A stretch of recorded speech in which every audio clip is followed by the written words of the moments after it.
Hi, this is Yogandhar Fanivarma, Director and Consultant for Center for Health, Safety and Environment.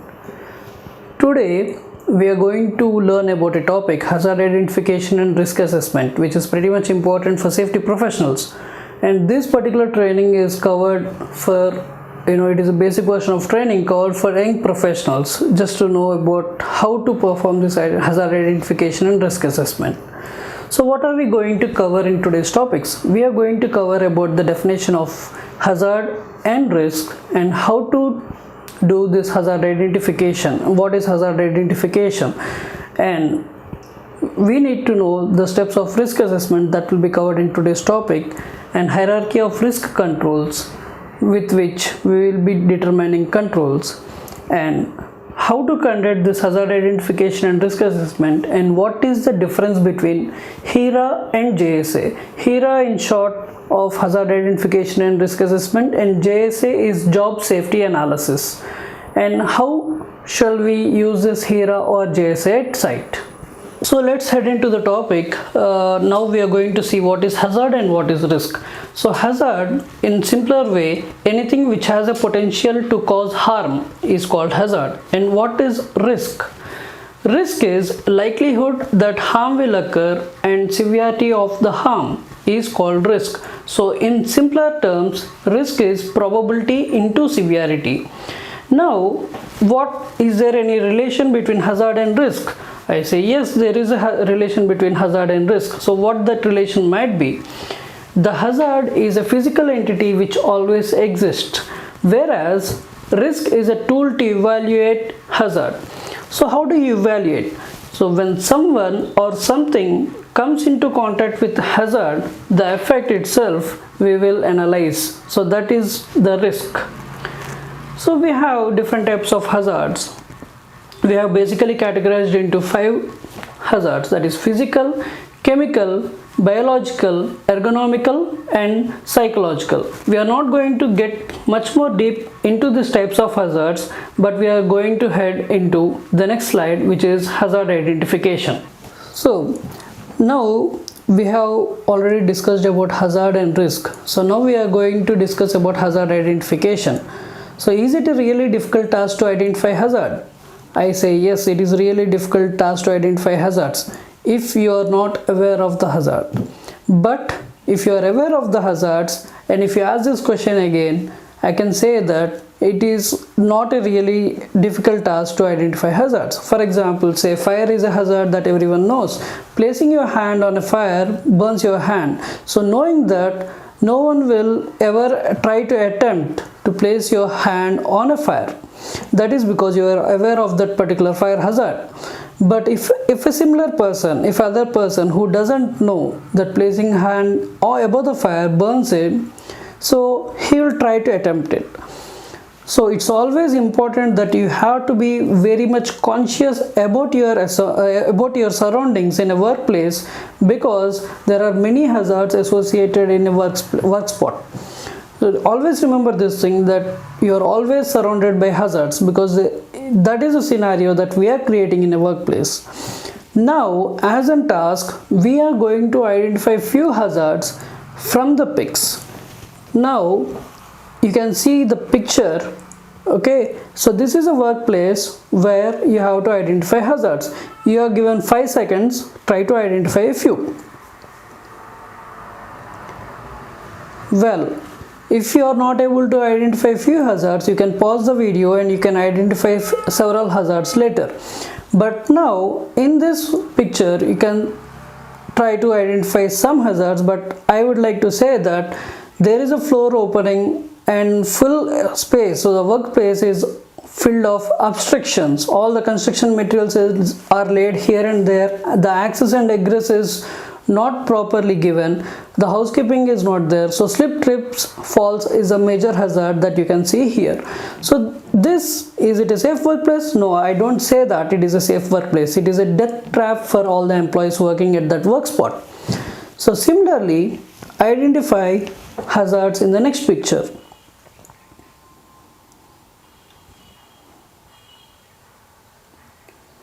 Well, in this picture, you can see that material is being unloaded from a trailer through a forklift, and it has been lifted to maximum height that the forklift can attain. So here you can see that the people are just side by the movement of forklift, and there is a chance if a forklift topples or the load falls down and it's going to hurt someone. So it's going to be fatal. In most of the cases that will be the scenario. So here you can identify few hazards as well. Now while doing this exercise, few of the people will identify 2 hazards, few people will identify 4, because it depends on their experience of the work site. So now we are going to see in our next slide then how to improve our hazard identification technique, or how to improve our hazard identification. So we have previously identified some hazards in the pictures that I have shown. Now we are going to learn about how to improve our hazard identification skills. So how do we do that? One best way of improving your hazard identification skills is to do an on-site analysis. So if you do an on-site analysis, you will be able to identify different hazards. But that is not a case when you are going to do HERA.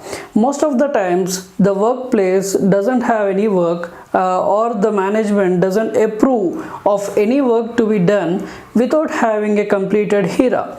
So in that case you cannot perform an on-site analysis, but you can conduct a HERA. So one way of improving your hazard identification technique is to have an on-site analysis, and second thing is to go through your previous HERA or JSA records that has been already done by your organization or at a previous work site. And next thing is you have to attend many trainings. For example, say there are many trainings you can attend in order to improve your competency in identifying your hazards. And collect or gather your previous incidents data, not only from your organization, it might be from other organization as well, or you can even find this incident data from your legal registers. Like government displays many kinds of incident data, so you can even gather some incident information as well as incident data from the governmental websites. And you can even go through or research from historical data as to what hazards may be existing in your particular work that you are carrying out this assessment for.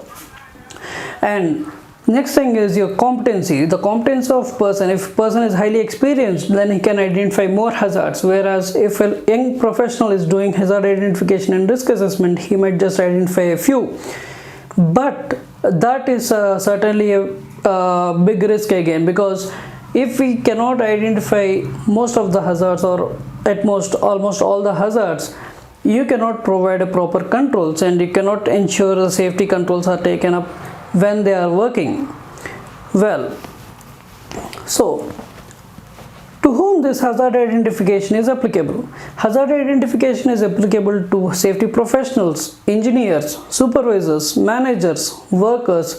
Almost everyone in the workplace has to have this knowledge about hazard identification, because safety professional can only guide them or advise them, but he cannot be on the ground at all times. Continuous supervision is always being done by supervisor, so they need to have the knowledge of hazard identification. And similarly, workers, they need to know what sort of hazards are existing in their work. So almost hazard identification is applicable for each and every employee at a workplace. Well then, now after we have completed our hazard identification, we will be knowing the steps to complete your risk assessment or hazard identification and risk assessment. What are the steps involved in this to do your HERA? So first thing is you need to identify an activity for which you are going to conduct this hazard identification and risk assessment. So this activity, you may call it an activity, job or task, anything is same. So once you have identified your activity, you need to divide this activity or the job into job steps, because you have multiple steps. But the problem over here is, as a safety professional, you might not know all the steps involved in your job or the activity. So normally what do? How do we overcome this problem? We can easily overcome this problem because HERA is always conducted by a team of interdisciplinary personnel, like say engineer, supervisor, competent work person, safety professional and a manager if necessary will conduct a HERA. But unfortunately in recent past people are not finding the time, or they are not going up with the procedure of having a HERA team and conducting a HERA. So in most of the cases, safety professional is the only one person who will be conducting a HERA. And nowadays, our general olden type of formats, HERA formats, are replaced by softwares which are pretty much easy and convenient to do it. They even consume less time in completing your HERA. But what happens here is we are skipping most of the important tasks, like discussing the HERA and getting to know almost all the hazards involved in a workplace or an activity. That is a key thing that we are still missing. But still, when you are dividing this job into job steps, how do you do that? If you don't know, if execution party is not there, how are you going to do that? So remember one thing, that no HERA can be done without a proper method statement or a step-by-step job procedure. So who does that? Who does this method statement or step-by-step job procedure? Ask your execution party, because you are going to conduct this HERA based on the method statement provided by your execution party or the person who is in charge of that particular work. So ask him the method statement or the step-by-step job procedure with which you can easily categorize your job steps. So once you have categorized your job steps, you need to assess the hazards. You need to identify the hazards for each and every step. So once you have identified the hazards, what you need to do? You need to assess the risk for each hazard. Now again, here there is a bit of confusion again. Do we need to really assess the risk for each and every hazard, or do we need to assess the risk based on the job step in a common way? So it again depends on the depth of risk assessment that you are willing to perform. If you are willing to go to the depths of risk assessment, so I suggest you to assess the risk based on hazard for each and every hazard involved in that particular job step. And after assessing your risk, you have to determine controls. So how do you determine controls? That we will see in the next topic, but for now we will continue with the steps of risk assessment. So after determining the controls, you need to assess the risk again. So please remember that we are assessing risk 2 times in one HERA. Okay, why do we do that? We do it because the first time what the risk we are assessing is an initial risk, is called an initial risk. So after assessing the risk, you will determine the required controls to lower that risk. So once you lower the risk, what you're going to do? You're going to check whether your controls are effective enough to lower the risk. So the second time when you are conducting this risk analysis or the risk assessment, so the risk which is determined is called as residual risk or leftover risk. So after finding the risk assessment, second risk assessment, if you are satisfied with the results of your controls, if the risk is low, then you go for the next step, that is to identify a responsible person or the responsible department who is responsible to implement these controls. In some cases, there may be multiple departments who will be responsible for implementing these control measures, that we need to specify very clearly. So after identifying the responsible person, you need to record and review your HERA document. So recordings can be done in your Excel format, or prepare any Word document. You have a risk assessment format, you can record all your findings in that format and then review your HERA. So these are the steps of risk assessment. So we have seen the steps to risk assessment. Now we are going to see prerequisites for HERA. So there are some documents that can be helpful for you in conducting this HERA. One mandatory document is your method statement, like we have already discussed. Without method statement, you should never perform your HERA, because method statement is only your only supporting document which gives you a clear idea of as to how the work is going to be performed. So most of the professionals ask me, so whether do we need to support execution party in preparing this method statement? I said no, because execution party is the only party who knows how to perform the task. So they will prepare the method statement, but if they need some support in filling out the safety section within the method statement, then you need to support them in that particular section. And next is lifting plans. If you are doing risk assessment for your lifting, then you need to have a lifting plan. And then route maps, like how will it be helpful? For example, if you are shifting one material, say vessel, you're shifting a vessel from one city to another city at a distance of say some 600 kilometers travel. Well, you know, some places the only clearance for the load to go will be 5.5 meters. If the vessel is placed on a trailer and is crossing this 5.5 meter height, you cannot really pass it through. And there will be some intersections, like there might be overhead lines, or the roads might be weak, or the turning radius might not be available. So having a clear assessment of your route maps will help you out in, you know, executing the job pretty much safely. So next is the layout, plant layout. You need to know the plant layout. Why? For example, say if there is a plant that is being constructed on banks of a river or an ocean, say one part is very much near to the ocean side and second one is away from the ocean side. For example, if there is an excavation that needs to be carried out near the ocean side, what happens is there will be an ingress of water. So you need to, that hazard is an additional hazard apart from your excavation hazards. So whereas if you are doing this excavation on the other end of a plant where it is pretty much far away from your ocean, there might not be any water ingress. So in that case, you will not have this hazard. So that is why having a layout certainly helps you in doing risk assessment. And there might be other documents as well, but you know, pretty much consider risk assessment format as one of your document that might be helpful, because you need to record your findings. And apart from that, keeping a risk matrix side by you certainly helps. Okay, so we'll be moving on to the next topic, that will be hierarchy of control. So in steps of risk assessment, there is a topic called determining controls. So how do we determine controls? We will follow hierarchy of controls in determining your control measures.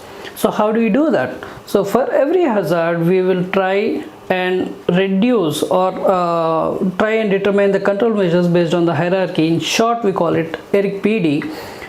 Okay, so first thing is we always try to eliminate the hazard, and if not possible to eliminate the hazard, then we'll go for reduction.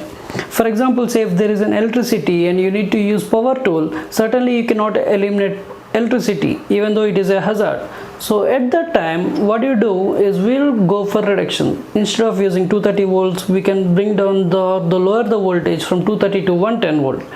If still we can reduce it, then we will use battery operated power tools which even runs at 48 volts. So we are still reducing the voltage to make sure the hazard is reduced.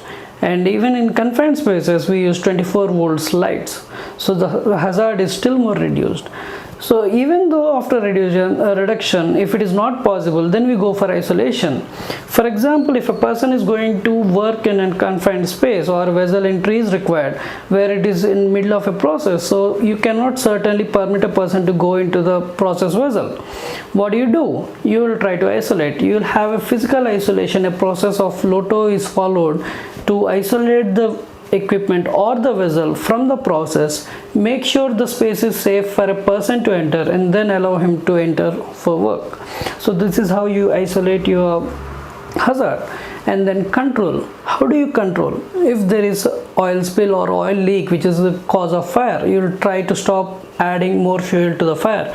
So just close the valve and your fuel is cut off. So in that way you can control your hazard. And the next thing is PPE. PPE is nothing but personal protective equipment. As you can see that we are having 4 stages before reaching the PPE. That means first we are trying to eliminate the hazard, we are trying to reduce the hazard, we are trying to isolate and control the hazard.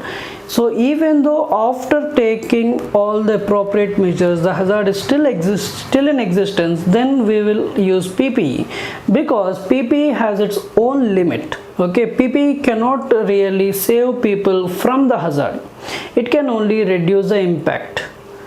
So that is the reason PPE is always considered last resort in hierarchy of controls. And next is disciplinary procedures. Disciplinary procedures is not just enforcement. You need to have a procedure where the work can be carried out safely. And apart from this hierarchy of controls, in this the way we have considered hierarchy of controls is ERIC PD, but apart from that we have another way, that is in that way there are only 3 ways that we will be trying to reduce the or we will be trying to determine controls. One is engineering controls, second one is administrative controls, and third one is PPE. So engineering controls are certainly costly where compared to administrative controls, and administrative controls are almost controlled by your procedural part. So let's see how to conduct hazard identification and risk assessment. Well, like I have already explained, we need a HERA team to conduct your hazard identification and risk assessment, but most of the professionals are still confused in preparing their own format for HERA. If you just remember the steps that we have already discussed, if you remember the steps to HERA, you can easily prepare your own format. So in your steps there is an activity mentioned. So in your format there will be a location, date and time of conducting the HERA, the place where we are going to conduct the HERA and it is applicable to, and you have to have the activity, and activity has to be very specific. For example, say if there is 2 locations, one location say at 10 meters height and second at say 10 meters height and second one is at 90 meters height, you cannot use the same JSA for both. Work might be same but the hazards are different, so each HERA has to be work specific or activity specific. It has to be specific for one single activity. If there is a change in hazards, then you go for another HERA or go for another revision, so that will help you. So first thing is to have an activity, to identify an activity for which we need to conduct a HERA, and then we need to divide that activity into job steps by the help of method statement.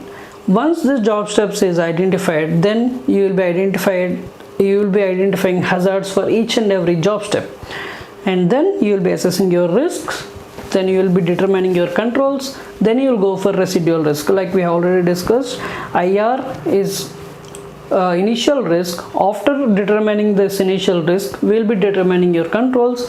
After your controls are determined, then we will be determining your residual risk, and we will see who is responsible for implementing these controls. And remember this one, how do we assess the risk? How do we assess the risk?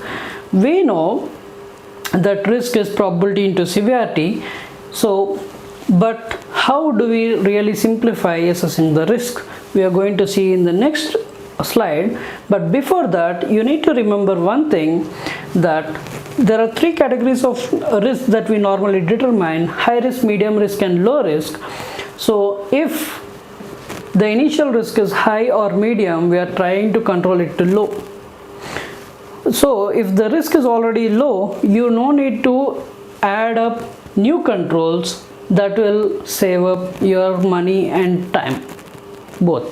So while determining controls, first you need to determine your initial risk. Once the initial risk is determined, you need to implement one control and again evaluate your risk. If your residual risk is low, then you no need to add up next controls.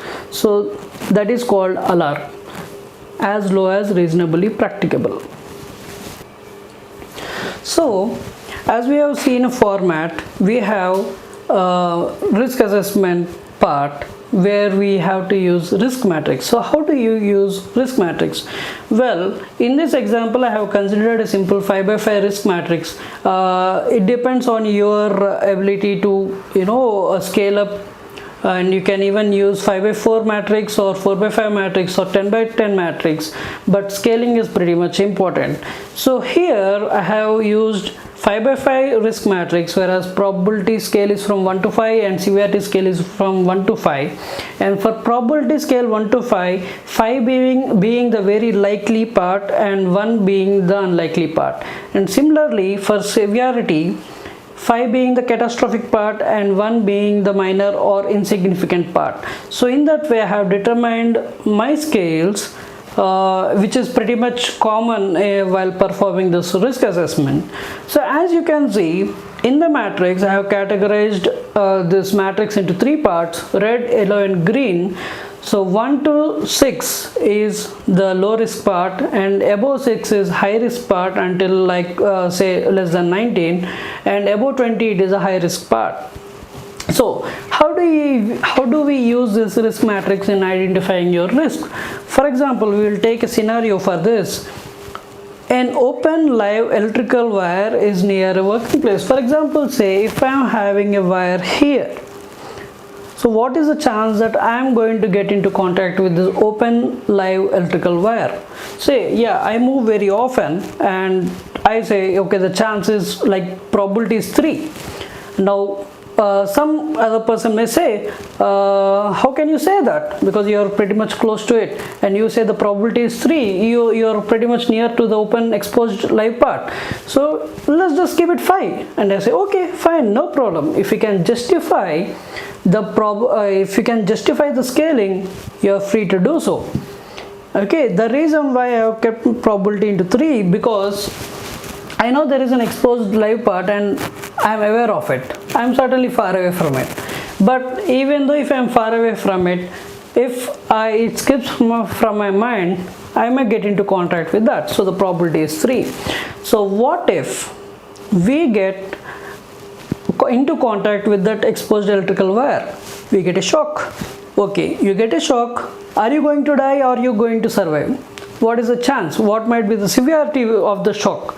So I say probability of death is more likely. So I have taken the severity as catastrophic, that is 5.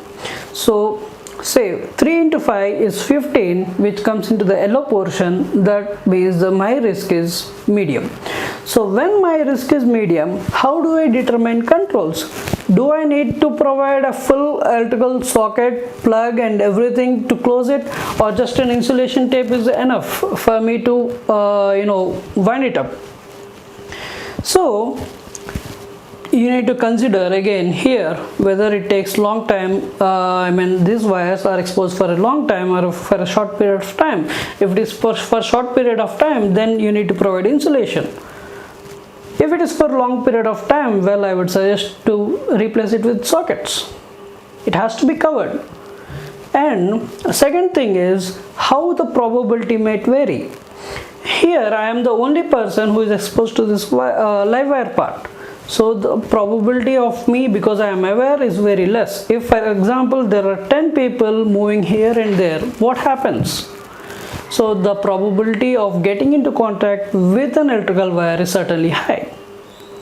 Say in that scenario the probability becomes 5 and the severity becomes 5. 5 into 5 is 25. In the risk matrix, 25 is in the red zone. That means your risk is high.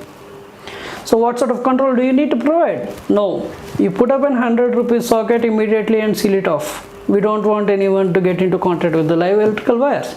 So that is how you do your risk assessment.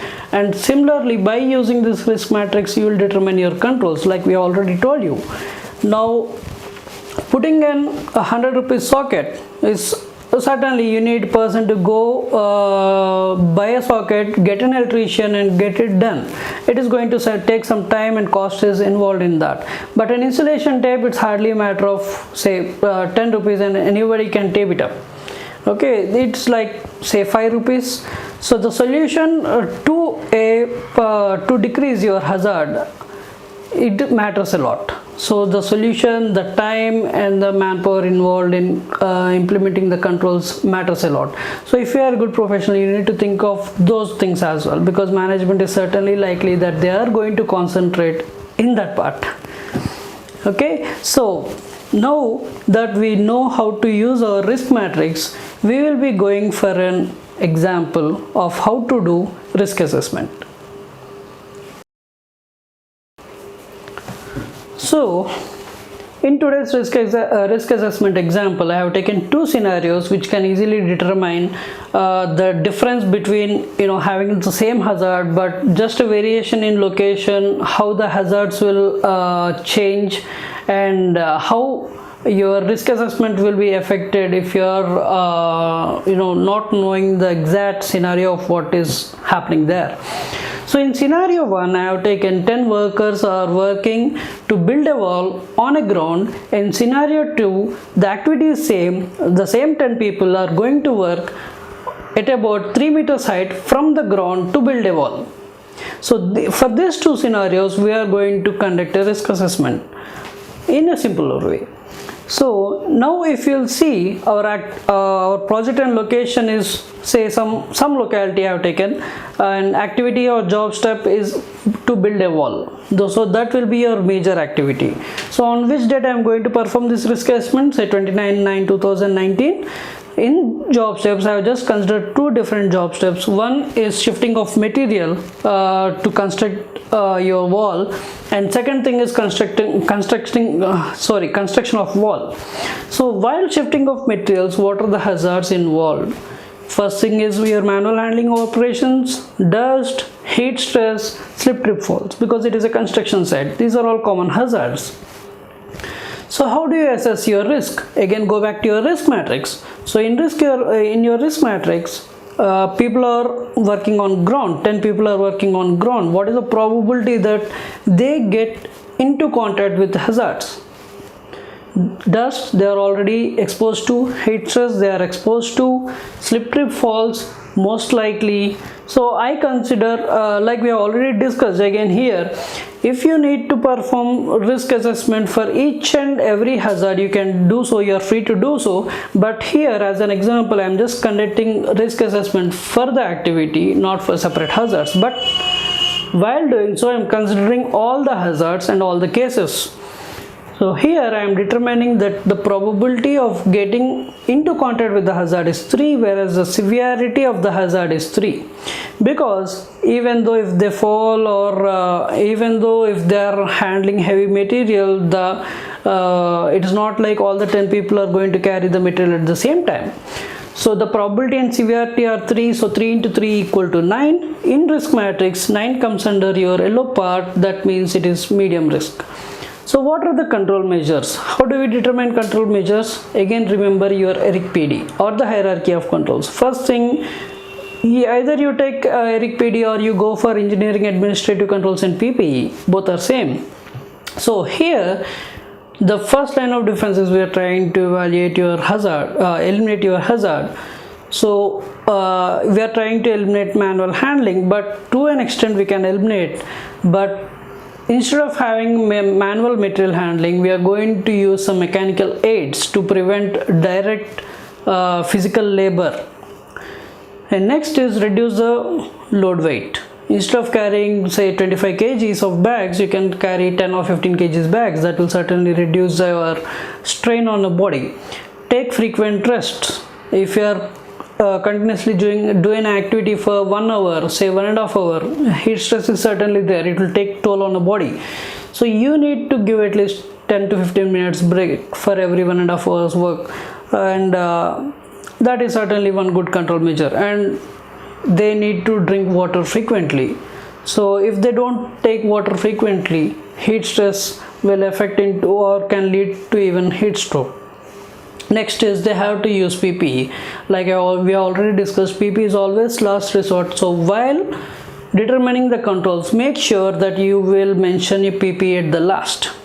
Then so after your initial risk, say what is your residual risk or the leftover risk. So here after controls, I say that the probability of the hazard coming into contact is 1 and severity is 2. So 1 into 2 is 3. 3 in my risk matrix comes into green category, that is low. So who is the person responsible?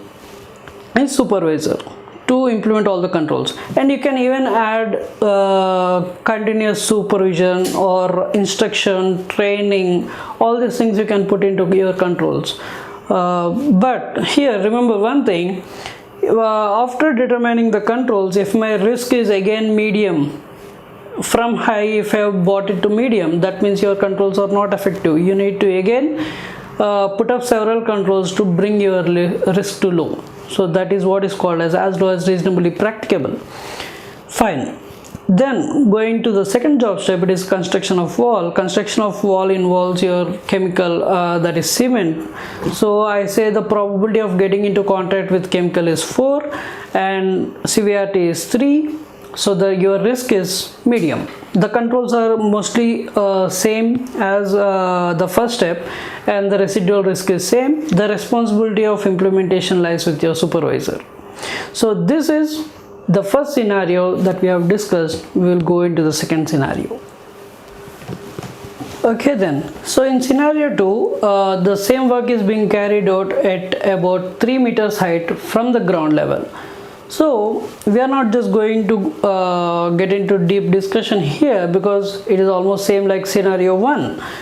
So the same hazards and same control measures are determined, but here we have an additional hazard where people are working at 3 meters height. That means working at height is a major concern, because people falling on a ground level is different and people falling from working at height is different. So just a change of location, the hazard is completely different and the risk scale is also completely different. For example, the shifting of materials doesn't involve an activity where people really come to the edge of an slab or edge of a portion where they come and offload their materials. So the risk might be same, but if you just observe, while constructing the wall, the risk, the probability of people falling from height increases. So working at height is certainly there. Here while constructing wall, I have skipped mentioning this working at height, that you can do it. So while working at height, there is certainly fall of material, fall of person. If a person is falling from height, what happens is there is a high risk of him getting grave injury, or he might even die. So 10 people working an edge or even 5 people working an edge, the probability increases. So the probability is 4, and if a person is falling from height, he might die. So the severity is catastrophic. So I have scaled it to 5. 5 was 20. 20 in risk matrix is in red area, and that is your high risk part. So what are you going to do? You're going to provide your controls, and additional control apart from what we have discussed in scenario 1 is that we are going to provide hard barricade so that the people doesn't fall. Well, if the wall that is being constructed is very much close to the edge, then you can just provide an anchoring point, and you can provide a lifeline or lifeline and harness, so that he can just hook to the lifeline and then construct the wall. Even though he falls, he will be hanging in air, by which he can be saved later on. So in this way, we need to determine controls based on the scenario, but always do remember that if there is a change in activity, change in process, or change in location, then what happens if there is an additional equipment involved in your work activity, certainly the hazards and risks are going to change. You need to either review your HERA or create a new HERA for your existing activity or the activity that needs to be completed. Fine. So now that we have seen how to do your hazard identification and risk assessment and how the format will be, so we will be going into further discussion of the difference between your HERA and JSA. Literally it's very much simple, because HERA is hazard identification and risk assessment, where we'll be assessing risks, and JSA is just a job safety analysis. In job safety analysis we will not be assessing any risk. So same format of HERA, if you'll just remove the risk assessment part, that is your initial risk column and residual risk column, that becomes your JSA. But even in JSA, people add up a column of risk. They just want to mention whether the risk is high, medium or low. Well, that can be done, and again this is just a sample format, and it completely depends on the person who is doing HERA or the JSA, how deep it has to be and what sort of format has to be preferred. And certainly even in this formats, one good thing is they are adding some additional sections to identify the tools and hazards arised by the tools and the PP that has to be used. So there is different formats that has been brought up recently, and that certainly helps. So now that we have seen the difference between HERA and JSA, now we are going to see how are we going to use this HERA at site. So now this HERA is prepared before the activity commences. So the method statement has to be prepared. In accordance with the method statement, we need to prepare an HERA document. If there is a procedure of getting an approval from your client for the method statement in HERA that you have prepared, you need to get approval of the same, and after getting the approval, the same can be circulated to your work site, and make sure that these particular controls that you have mentioned in HERA are implemented at site. So before starting the work, you will have to raise a permit to work. So while raising a permit to work, this HERA, which is approved HERA, that has to be placed along with all the permit documents. This is one way you use HERA. And the second way is, make sure that all the HERA is being disclosed to workers. So normally, even though you are conducting HERA, most of the workers who are performing the work at their work site doesn't know the hazards involved in their work activity. So what do you need to do? So you need to ensure that your supervisors take in daily TBT. TBT is nothing but a toolbox talk. So in this toolbox talk, they need to discuss all the controls that are mentioned in your HERA for the workers. So remember one more thing, like we already discussed, and I am repeating again, whenever there is a change in your activity, or there is a change in procedure, or even if there is a deviation in your method statement, that has to be communicated from your execution party to the safety professional, so that they will reanalyze the risks. So making sure that the job can be executed safely. So always remember one thing, that HERA is pretty important document, or pretty important procedure that you'll be following in your risk management part, especially when you are having an HSE management system, in which risk assessment plays a pretty important part. Well, we have covered today's topic, hazard identification and risk assessment. Just to review, I'm just going to discuss some key points that we should remember. Always remember that a hazard identification plays a key role in your work site. So everyone, including your workers, supervisors, engineers, managers and safety professionals, need to be aware of this hazard identification techniques. They need to be trained, and their competency helps them in identifying a hazard, because of other adjacent activities, they might have additional hazards which they might not focus on while working. That can be only sorted out with a proper training and competency and continuous supervision. And similarly, there has to be a HERA team who will be conducting a HERA if when and wherever possible. So if the HERA team is not been made, mostly HERA is done by safety professionals. But remember one thing, without method statement you cannot perform HERA, and method statement has to be submitted by your execution party. and then you conduct your HERA study, where and when required you gather all the documents as required and then perform your HERA study. And make sure while determining controls you will follow the hierarchy of controls, or else you will follow this engineering control, administrative control and PPE way of determining controls. And then reviewing your HERA is pretty much important to make sure that your initial risk after implementing controls has become low. We cannot avoid or we cannot eliminate all the hazards because it is always existing surrounding you. So we need to ensure that they are as low as reasonably practicable. And this if you are preparing your HERA according to these guidelines or this procedure, I am pretty much sure that your HERA comes in handy while implementing your safety procedures. Always remember that HERA is just not a document which is for showcasing. You need to make sure that all the control measures that you have enlisted in your HERA has to reach your worker level. Well, thanks again. Thanks for attending hazard identification and risk assessment basic training, and keep following us for our next trainings. And if you got any queries, you can just mail to admin@chse.co.in. Thank you very much.